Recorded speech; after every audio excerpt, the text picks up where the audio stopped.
Hey everybody, and welcome to my review of the EKO 45 litre sensor bin.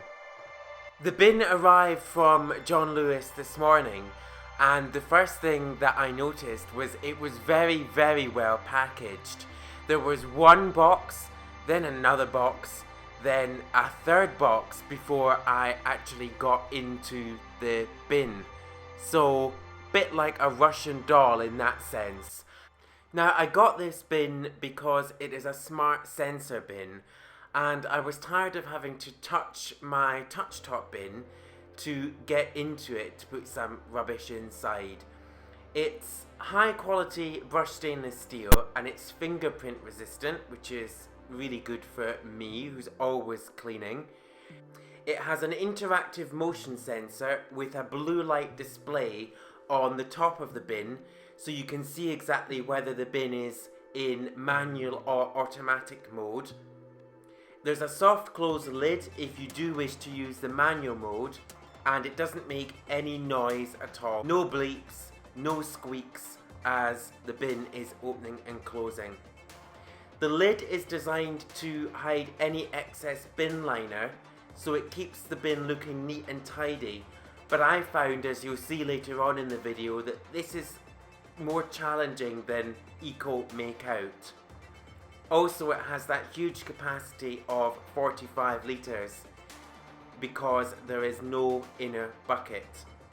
When I finally managed to get the bin out of the box and remove the plastic protective packaging, I was really impressed with the quality of the plastics and the stainless steel used on the bin.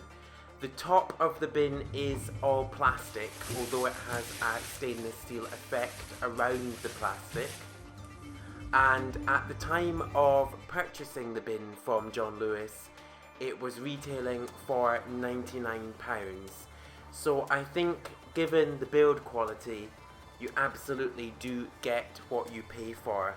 I've seen some cheaper sensor bins for around the £40–50 mark online, and it tends to be that people are giving them quite mixed reviews, either because the battery life is very poor, they take quite an obscure type of battery, or the mechanism just gives up after a few months.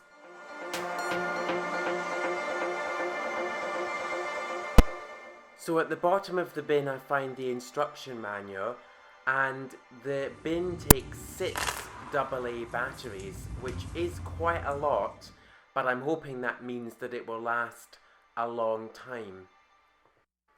Once the bin has its batteries and you've turned it on, then it will react to anything that is within 20 centimeters or 7.87 inches above the display panel.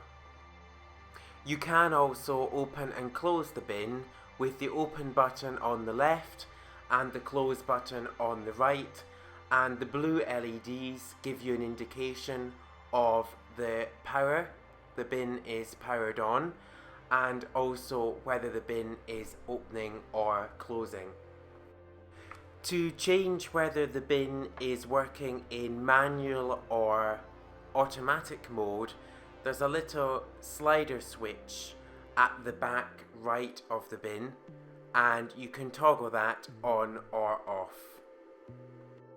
Now that I've set the bin up, I've put it into position in my kitchen, and you can see the side handles there, and also a full view of the bin in position next to my other recycling containers. There's also a selection. I chose not to use the free sample of bags that came with the bin. I might use them later down the line. But then when I fitted a normal bin liner into the bin, everything was very easy, aided by the lack of inner bucket. But it was more difficult than I imagined to put the lid back onto the bin without the top of the bin liner showing. But after 2 or 3 attempts, I did manage to do this, and the bin sits very nicely next to my other recycling containers I have within the kitchen. So I suppose as I come to the end of the unboxing and review, the only thing that I need to think about is what I'm going to do with my old Brabantia bin, and finally what on earth I'm going to do with the amount of packaging that I received from this new EKO Horizon 45 litre sensor bin.